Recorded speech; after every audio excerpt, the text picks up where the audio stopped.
is lyrical poetry. That's what it is. And some of them I like and some of them I don't. And it's not the words, it's just like different types of music. It's not my favorite type of literature, but some of them are, boy, when you read them, it's like it hits right to your heart. You can tell some of the things that David is writing is he's not just writing a sentence. It's coming from his heart.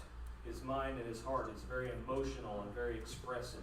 So I think we do need to study the poetry of Scripture, not just with our head, but with our heart as well. Both of those things combined. Again, some of those Psalms, and I don't know which ones we're talking about, I haven't gotten that far. I just studied the lesson I'm doing tonight, but we all know Psalm chapter 23. We say that. We know it. We know it probably by heart, have it memorized. Some of the ones I really, really like are Psalm 32, especially Psalm 51. That's after Nathan has approached David and told him, hey, David's going to die. And David writes that psalm, and it's very, very good in talking about God. So those are some of mine, and I'd ask you though. But tonight we're going to talk about the value of affliction. We're going to be in Job chapter 5. And it doesn't sound right? The value of affliction. What does that mean to you? What is affliction? Pain, yes. Anything else come to mind? What is an affliction? Suffering, pain, trouble, distress, trials, tribulation. And I'm not going to dig too deep in the Hebrew words, not what they are, but yeah, that's what they mean in a couple of different places, the Hebrew. I think in the New Testament, I'm not sure what the word is, I'm not going to get to it, but what it means is pressure. So whatever that pressure could be, that's what's going on you. So what kind of different types of affliction could there be? Well, we know physical, mental, spiritual, all of those things could be a type of affliction. We're going to talk about Job today, and we're not going to dig deep. Anytime we talk about affliction, we want to know, well, where do they come from? Where does these trials and tribulations come from? People get sick. Why? I had a heart condition. I didn't do anything to contribute to that. I was told it was genetic. Why did I get that? Don't know. Just had it. I tell my dad, thank you for giving me the bad. No, my mom gave me the bad vision. My dad gave me the bad heart. It's not his fault. I passed it down to my son, unfortunately. It's just one of those things that happen. People die. I don't think we figured out a way around that. Not that we need to or necessarily want to, but it's going to happen. That's a trial and an affliction. That's the physical. We get sick. We have different things. There's lots of mental things that go on that could be caused from those. So we could go on and talk about all those different things. Again, today we're going to talk about Job. Very interesting story. But before we get to that, when we talk about those things, the affliction, a lot of time we get to that question of why. And a lot of times it'll be, well, why did this happen? Why would God allow people to die in a flood? Why would God allow people to die in a tornado? Why would God allow children to get sick and die? A lot of times we get to that question. Of course, sometimes I can't answer those. We don't have time to get to that today, and we're not going to dig into that. But that's where it goes a lot of times. Sometimes we know the answers. Sometimes we don't not know the answers. So, if you don't mind, we'll kind of summarize the first book of Job's, the first few chapters. We're going to be in chapter 5. But it is interesting to think about Job. What does it say about his character? He was an okay guy. Righteous. He was righteous. Here's what it says in Scripture. Job chapter 1. He was blameless. He was upright. He feared God. He turned away from evil. Again, that doesn't mean he didn't make mistakes, he didn't sin. That's not what it's saying. But he was a good guy. And that's important to know when we're talking about Job here in a little bit, what it's talking about there. It didn't say he did all these things, he partied all the time. Sometimes he obeyed God. Sometimes he had idols. That's not what it says. He said he was blameless, upright. He feared God. He turned away from evil. He even would make sacrifices for his children. Just in case they didn't do what they were supposed to do, he would make sacrifices for them. Whether that worked or not, I don't know, but that's what he would do, because that's the kind of guy Job was. So chapter 1, it talks about Job, his character. It also talks about his wealth. He had 7 sons, 3 daughters. I have to look at this. 700 sheep, 3,000 camels, 500 yoke of oxen, 500 female donkeys, very many servants, and it says he was one of the greatest people in the East. So I just Googled how much money would that equate to today's. Well, just in animals alone, I don't know if that's right, but somebody said $500 million. I don't know if that's correct or right. A lot. That's a lot of animals, like 500 female donkeys. He can have more animals. There's lots of animals, lots of wealth. That's not counting money or coin or any of that stuff. So Job was very wealthy. He didn't lack for anything.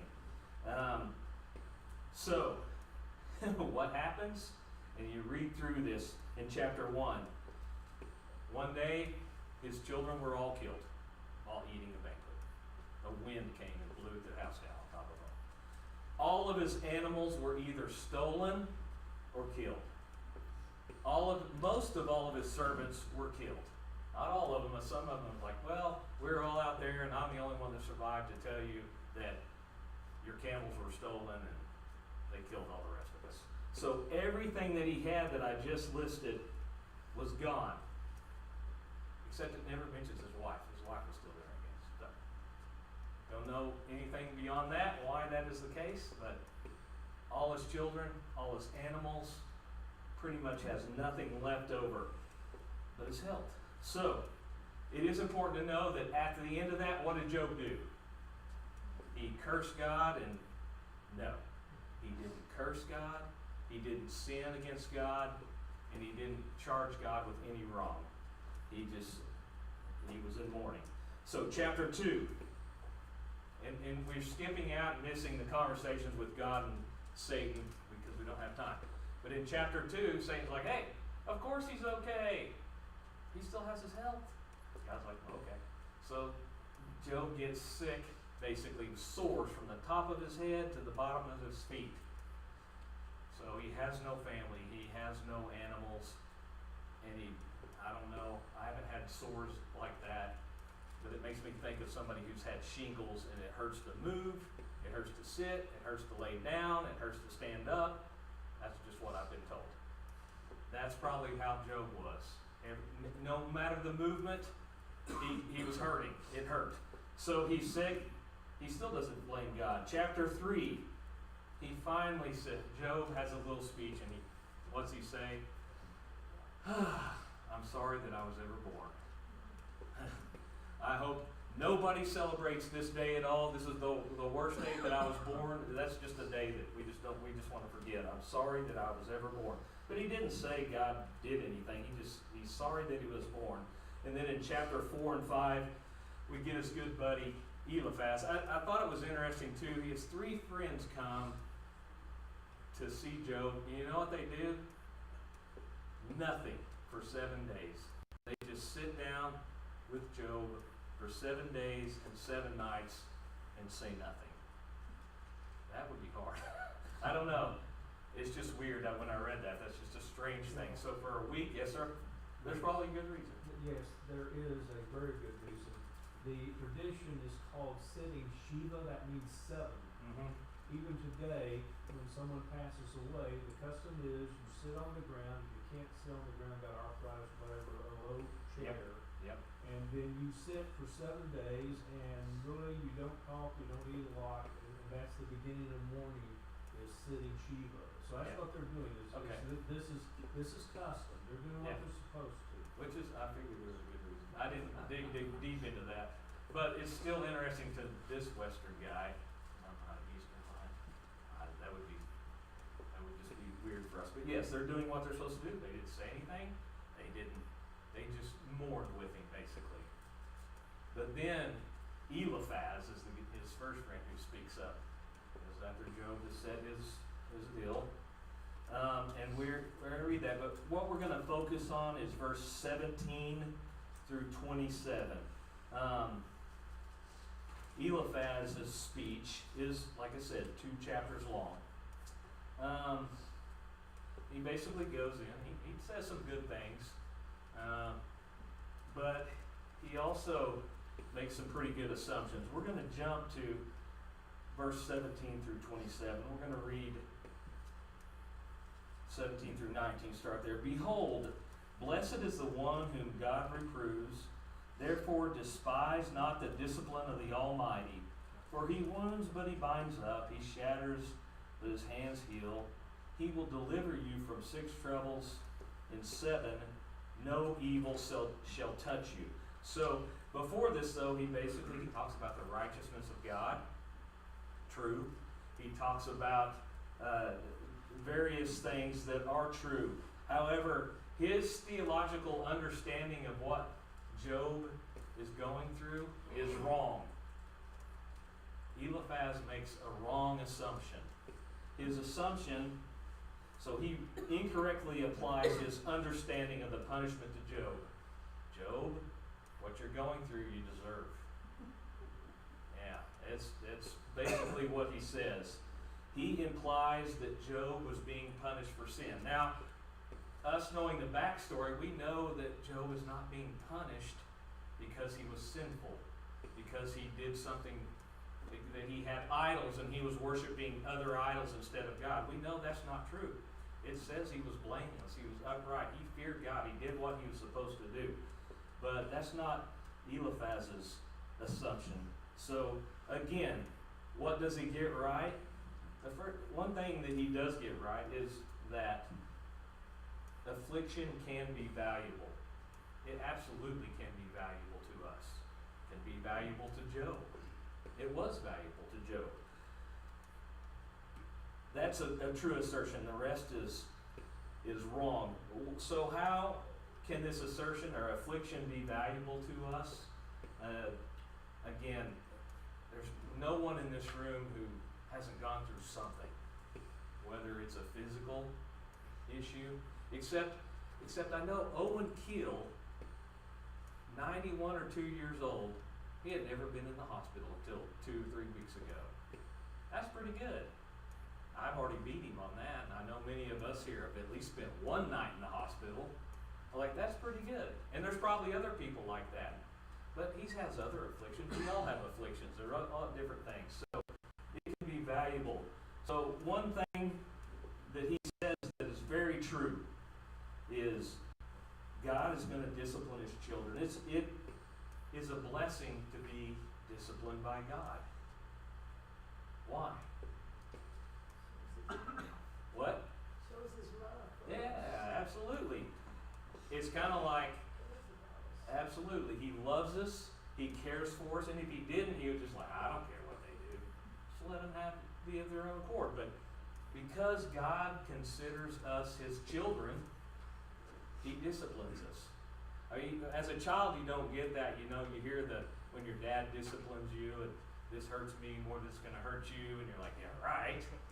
That spanking hurt way more to me. But as a dad, you understand it hurts right here. At least when you have to discipline your children. It hurts your heart more than anything, but there's a good reason for it, because you want them to do the right thing. You love them. You care for them. The biggest blessing of all is that God considers us his sons and daughters as children. You can't even beat that. So when God disciplines us, there's a good reason for it. In Hebrews chapter 12, verses 5 through 7, verses 7 and 8 in that, but this kind of addresses that. In verse 5, he says, "Have you forgotten the exhortation that addresses you as sons? My son, do not regard lightly the discipline of the Lord, nor be weary when reproved by him.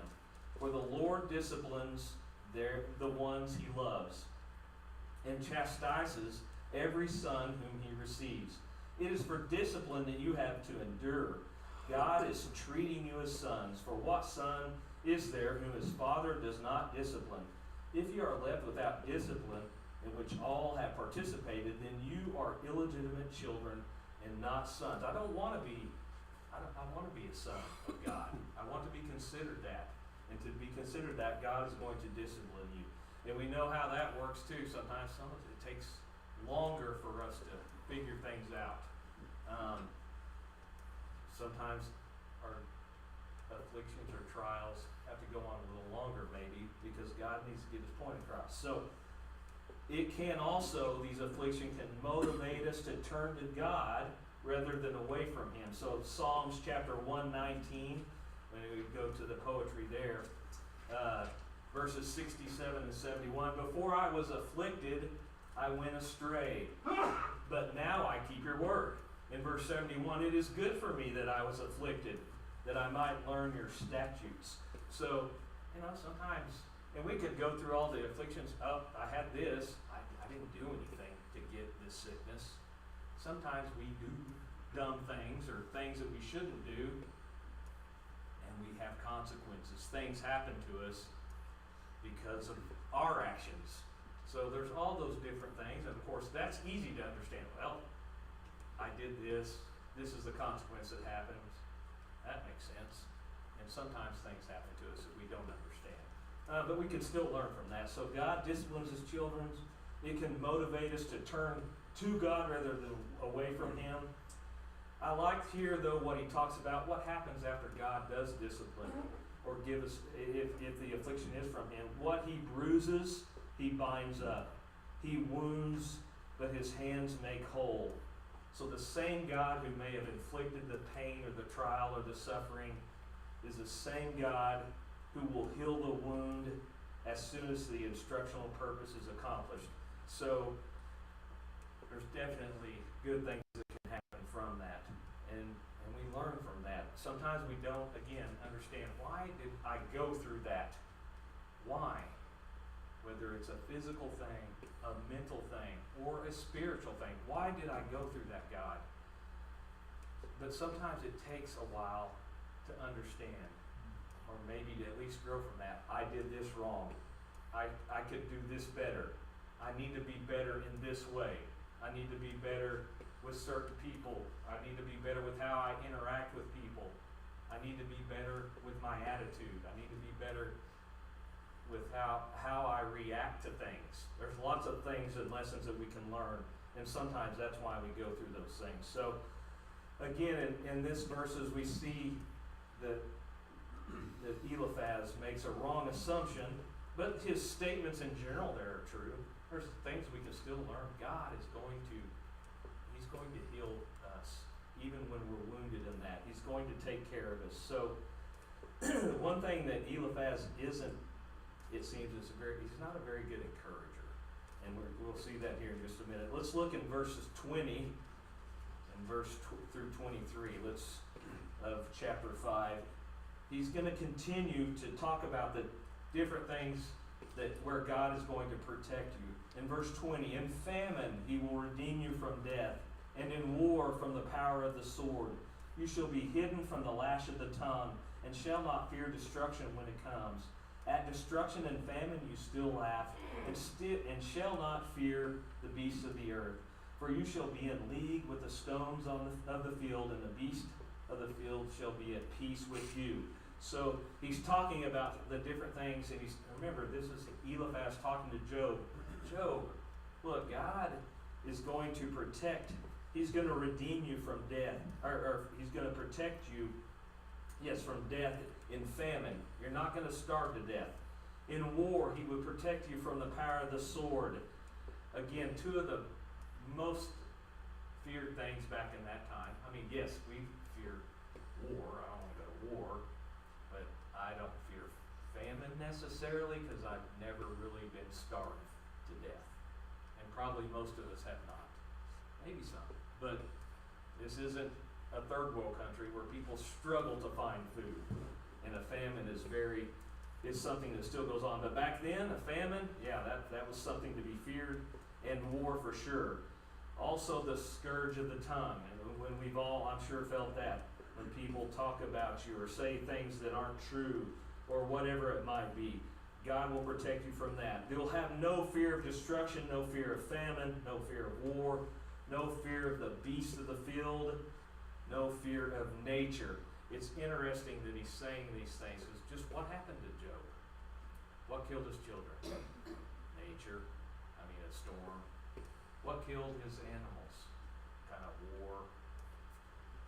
Thieves, war, bad guys killing them. You should have no fear of these things. Again, we have the assumption by Eliphaz that Job deserves this because of the sin in his life. He's done something. He's not right with God. And because of that, these things are happening. Is that true? That happens today? If you are a follower of God, do bad things happen to you? Sometimes. If you're not a follower of God, do good things happen to you? Sometimes. If you are a follower of God, do bad things happen to you? Sometimes. So, and same thing. Do good things happen to you? Yes. Sometimes we can't figure these things out, and we could go crazy trying to. But this is Eliphaz's assumption. You're wrong. So what he's telling him is,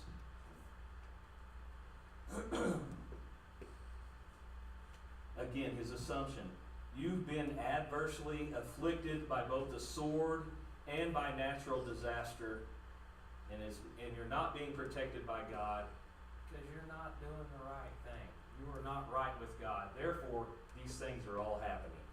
So, again, in general, that could be true, but in this case, we know it's not. So let's look. We've got about 15 minutes or so. Verses 24 through 27. Again, we see, this is where Eliphaz gets just a little, not a little, a lot insensitive. And hopefully these are some lessons we're going to learn today. There's a time and a place to say some things, and there's a time and a place not to say some things. But Eliphaz just kind of railroads right over that. And he's just going to tell it like he thinks it is. And it's not right. But that's part of this poetry that we're going to read here. So in verse 24, this is how Eliphaz finishes his speech. You shall know that your tent is at peace, and you shall inspect your fold and miss nothing. You shall know also that your offspring shall be many, and your descendants as the grass of the earth. You shall come to your grave in ripe old age, like a sheaf gathered up in its season. Behold, this we have searched out. It is true. Hear and know it for your good. So he's summarizing how different Job's life would be if Job trusted completely in God. Job, if you just trusted in God, this is how your life could be. So you see the contrast between what he says and what happened to Job. Your tent will be secure. You will fear no loss. I mean, we're just like a week out. His tent wasn't secure. I mean, basically, one of the houses is like collapsed on him. His family is in ruins. There's none of them left. He has his wife, no kids, very few servants, no animals. He's not at peace. Job, you would fear no loss. What are you scared of? You just have to do right. If he stopped there, that would be bad. But he even kind of sticks the dagger in and digs it a little further and kind kind of digs around in there. Your children will be many. Well, yeah, you had 10. Your descendants like the grass of the earth. Again, his entire family had just been killed from a natural disaster. And basically saying, if you just trusted in God, if you just had a little bit of faith, then you would have a lot of kids. And your descendants would be many. And everything would be great with your family. Not an easy thing to say. And then he goes on to argue that those that God protects will come to the grave at a full age. So if you died young, then obviously you weren't on God's side. You weren't a follower of God if you died young. Now Job is still alive. I don't know how old he is, but he's still alive, but his kids aren't. An interesting argument, but not an abnormal one. I think you flip in Luke, you look in the gospel accounts. I mean, had Jesus addressed that, he was like, well, what about those guys that, they must have been bad guys because they got killed and this tower fell on them, or Pilate did this to them and killed these guys, so they must have been bad guys. I think Jesus says, no, that doesn't have anything to do with it. Whether they were bad or good, things just happen. But in this case, Eliphaz and his friends basically believe that death before the proper time is a curse. It's a sign of divine disapproval. If you died before you were supposed to, then God didn't approve of you. You weren't doing what you're supposed to do. You weren't faithful. You were not trusting completely in God. We know that's not true. We know people who have died. I mean, well, you count kids. They didn't do anything. When children die. So there's no rhyme or reason to that. But that's what they believed. It's not abnormal back then. Even people today. I mean, I remember when we had 9/11 or some of those people, they must have. Well, America's not right with God. Whether America's right with God, I don't know, and it doesn't matter. But, that didn't happen. I don't know. It could have, but it didn't have anything to do with that. Sometimes things just happen. People do bad things. And when people do bad things, people are hurt. Yes, sir, Marty? In some of my past struggles dealing with suffering, there's some things that were shared with me that helped me and enlightened me. And one of the things is that the suffering comes upon us sometimes because of the choices of other people. Right. You're a drunk driver, you hit an innocent person, you kill them. Well, that innocent person suffered, their family suffered, as a result of someone else's bad decision. But then there's a second situation that you could suffer because of your own bad decision. Right. And that's called consequences. Sure. But then Ecclesiastes, the 9th chapter, verse 11, was so helpful to me in identifying a third case. And that third case is that there is time and chance, is how the writer describes it, that happens to us all. There are, in other words, that scripture says, don't get caught up with wrestling with why, because sometimes, many times, there is no answer to why, for sure that we can see, but time and chance, it's chance occurrence, and that really was helpful. Yeah. We're wasting my time wrestling with that, and this is, and what that creates, and I think God's intent is to raise our level of trust. When we have to know why, and we just won't let go of it, it's kind of a wrestling match with the wrong person. God knows why, of course, but even in God's sake, there could be no why. It could be a chance situation. Yeah. No, there's a Question. yes. And how do we know if it's of God discipline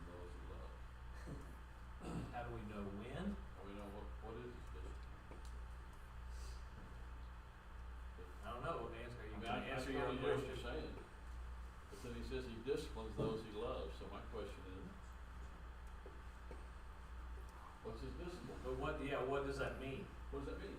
Yeah, like I say, It may mean that he's not gonna tell you. yeah. I think there's a And lesson to be I'm not learned. trying to say No, that no, that's yeah, wrong, sure. I got it, in fact, Yeah. that was good. But I'm saying as we go on the other side of that coin, how then do we know as Christians today when we're, you know, He we never should told know from the Job. book. He No, never he told didn't. Job at the end of Job, so he's not gonna tell us either, I bet. There's things that are worse than losing all your cows. Oh, There's things that are worse than losing all your donkeys. There's things that are worse than losing the physical life of your family. That's true. And Yeah, that yeah. is losing eternity. Yeah. That, I think the lesson is, what can you learn from it and your faith in God, as opposed to, again, I think that question goes back to the why, to me. Well, see, the question, you talk about what Job said, when you say, the question we always go back to is why. On Job's situation, I would say, why not? Sure, That's I another mean, question you get, right? yeah, I don't think it's harmful to ask why, but at some point you're like, can I answer the question why? Because yes, I can, okay, I can answer this one because I got drunk, I got in the car and I got somebody killed. That's easy. Yeah. But why did somebody die of cancer? That doesn't make any sense, but there could be a good reason for that, I don't know, yes, sir. I don't know, my knee-jerk reaction is, why do you need to know? Well, I Why guess can't I'm you asking just, you. why can't you just have the faith Well, that God is looking out for us sure. and go on? I mean, But it's human in trying to know sometimes, aren't we kind of questioning God? Well, I don't think it's okay to question God, like, ask a question, not question, do you know what you're doing, I don't think that, but I mean, people did it. Well, it just depends. I Just guess depends. the lesson I'm trying to speak though Yeah. is we need to be relying Sure. really on our faith. And if those kind of questions, that kind of question attacks your faith, then you need to steer away from it. Well, maybe it doesn't though, maybe it builds it, because I think sometimes it just Okay, takes, well, then yes. that's fine. Yeah, I wouldn't disagree with what you're saying. I think we just have to be careful, but I think it's okay to think and question, because that's how you grow too. I mean, I think you're like, what is going on, why? And sometimes we have to get here, we gotta kinda go through I think Joe probably kinda went through a process, he's sitting there for a long time, and you read through Job, he's asking questions like, what's going on? He's arguing with his friends, and, he's kinda asking some questions, so it's okay to do that. Real quick, because I Okay. gotta wrap up, Okay. because the lessons are important. I won't read the whole thing, but in 1 Peter 1:6 through 9, okay, basically God allows us to be disciplined through trials and temptations so that the genuineness of our faith will be tested. Okay? And if our faith is weak in a certain situation, it may be that situation helps us strengthen our faith. Yeah. Okay? So God allows trials and tribulations to discipline us, to strengthen and test our faith. And the ultimate, okay, verse 9, receiving the end of your faith, the salvation of your souls. Yes. Now, see, you're getting to my points here, but no, that Oh, is very sorry. good. No, that's good. Yes, one. Real quickly, for me, what draws me closer to God? I can't believe this is happening. I don't know what I did. I don't know what's going on. I don't know what's going on. Or God disciplines those He loves. I want to be right with the Lord. I don't need to know why. If it happened, I want to be closer to God. What's healthy for the Christian? Which attitude?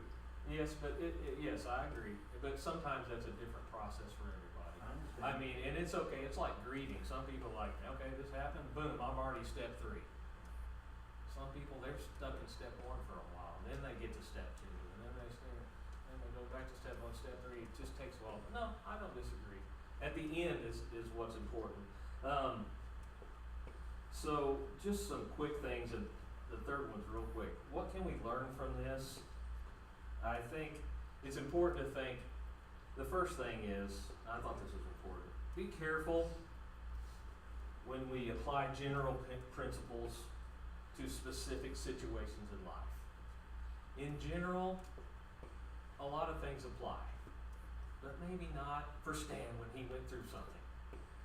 In general, and in this case, he generally assumed immediately that Job had done wrong, and because Job had done wrong, God did not protect him, and all these things happened. Wrong. Yes, had Job sinned before? Yes, but that's not why this happened. He didn't know that, I get it, but we have to, sometimes it's hard for us to like, well, I know why that happened, because, And that's not what Job needed with that. that's not what Job needed, I agree. So, correct in principle, Hebrews 12 agrees with a lot of what Eliphaz says. In 1 Corinthians chapter 3, verse 19, Paul even quotes Eliphaz's speech in chapter 5. However, he was wrong about Job. So just be careful when we're doing that. Every specific situation is different. This is specific to me and to you. Just like I was talking to my chemo. When you do chemo, it affects you differently than you, and then me, and then his wife. You know, this is what it does generally, but it may do something different to somebody else. So just be careful in that. Second lesson, let us learn the importance of proper timing. Job in 16:2, what does he say about his 3 friends? You guys are miserable comforters. Awful. Awful. You don't know what to say and when to say it, even though what they said was right. So, you know, when this tragedy happened, it wasn't the time for them to, well, this is why it happened, because you're evil. You did some bad things. And I like what the saying is said, when those who are suffering need a comforting hand, not a pointing finger. So it's hard. I know in different classes we're talking, man, what else? I don't know what to say. Well, for 7 days, maybe we should say nothing, right? Just be there for people. But, you know, sometimes it's just to say, I'm praying for you, I'm thinking about you. I don't know what the right thing is to say, because I haven't gone through it, or maybe you have gone through it.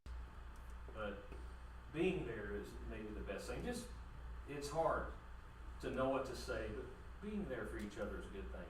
And the last and most important reason, we talked about this, afflictions occur for many reasons. Sometimes they're easy to figure out. Sometimes we could spend the rest of our eternity trying to figure out why, and we'll never get the answer, ever, unless God tells us. No matter what happens to us, God's going to deliver us. Those who are in Christ will be delivered. That's the most important thing. John chapter 16, verse 32 and 33, Jesus says, "Behold, the hour is coming. Indeed, it has come, when you will be scattered each to his own home and will leave me alone. Yet I am not alone, for the Father is with me. I have said these things to you that in me you may have peace. In the world you will have tribulation. But take heart, I have overcome the world." There's our answer to the why. Again, we can go through the process, but at the end we get to the point, if you're in Jesus Christ, if you put your faith and trust in God, it doesn't matter. Because there's worse things than losing your physical family. There's worse things. Losing your soul. And that's the most important lesson. That's the victorious faith. Somebody said, "Hey, how's it going today?" He said, "Under the circumstances, pretty good." And his response was, "Well, get above the circumstances. Get out from underneath it." And that's kind of how I like that. We can get above the circumstances because we're in Jesus Christ. And that's what makes the whole difference. To Job, he was okay. He got an entirely new family and animals and wealth. But if he hadn't, it wouldn't have mattered. Because he was faithful, blameless, upright, righteous. He feared God and he trusted in God. That's the most important thing. Yes, sir? Jesus gives an answer as well in John 9, in the apostles were saying, who sinned, this blind man, did he or his parents? And Yep. Jesus says it was neither the man or his parents, but it was so that the works of God might be displayed in him. Now, Jesus was already thinking about healing him, but I think the principle still applies. No matter who's hurting and what they're going through, it's so that the works of God might be displayed through that person. And that comes from us helping and having that opportunity to help. So just remember, we all have our afflictions. Have some compassion, grace, mercy with each other, because we don't know where we're all at. I don't know. Anyway, thank you for your time and attention. Next week we will talk about Job's appeal to God. Probably pretty good. Thank you. Not enough time. We can talk about this for 2 weeks. Interview.